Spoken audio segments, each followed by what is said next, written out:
Alright, let's go over what I have done. Setting up the Celestron. Well, make sure the fork here is facing to the east. Okay, so that way is east, that way is west, that way is north, that way is south. So the fork should be pointing at Polaris. So get a compass, point this fork to true north, set the angle of the wedge to your latitude, which in my case is about 39.4 roughly. So I'm set correctly. Then, with regard to the tube should be perpendicular to the fork arm. And it should be tilted towards the south.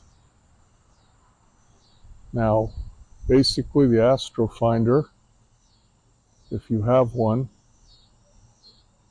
is going to guide the telescope, and it will basically plate solve for 3 areas in the sky, and it will get its position.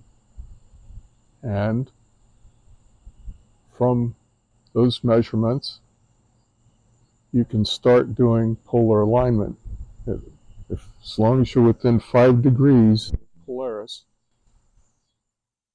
then the Celestron will allow you to begin the polar aligning process. Now that is a weakness in the Celestron. It does not do essentially the type of polar alignment that a C-star or a Dwarf 3 or even a rig that uses either Stellar Mate or Nina, or for that matter ASI, SWO ASI. All those you can be off and it will just allow you to adjust. But if you're not within 5 degrees, you're going to have to physically pick this thing up and try to get it within 5 degrees.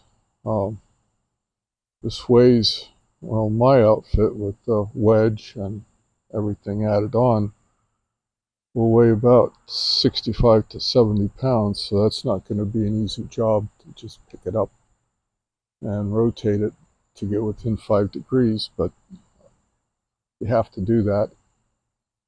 I wish Celestron had made a wedge that allowed you to rotate the base.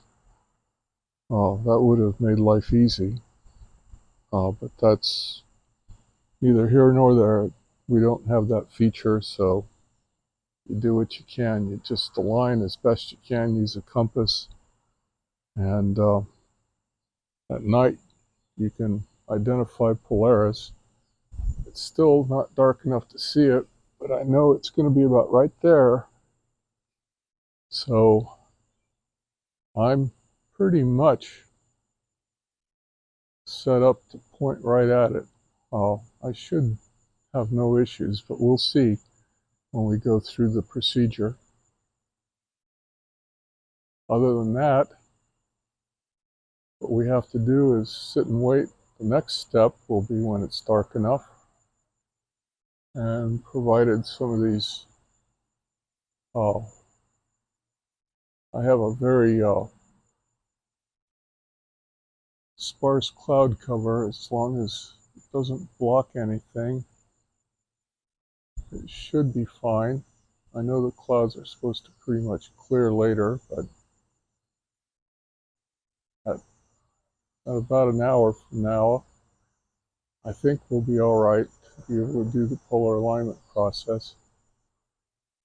But what I will do at that point is I'm going to pull the caps off.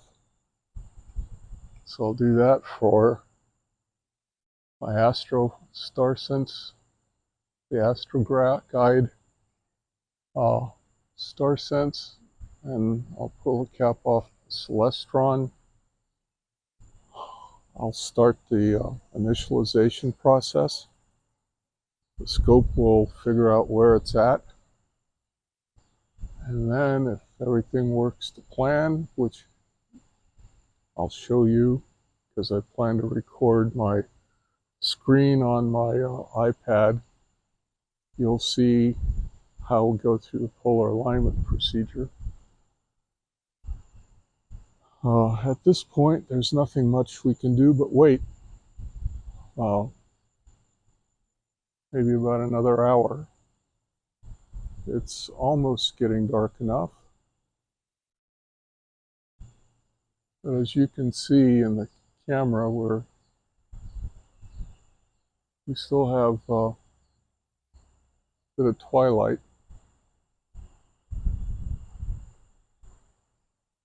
So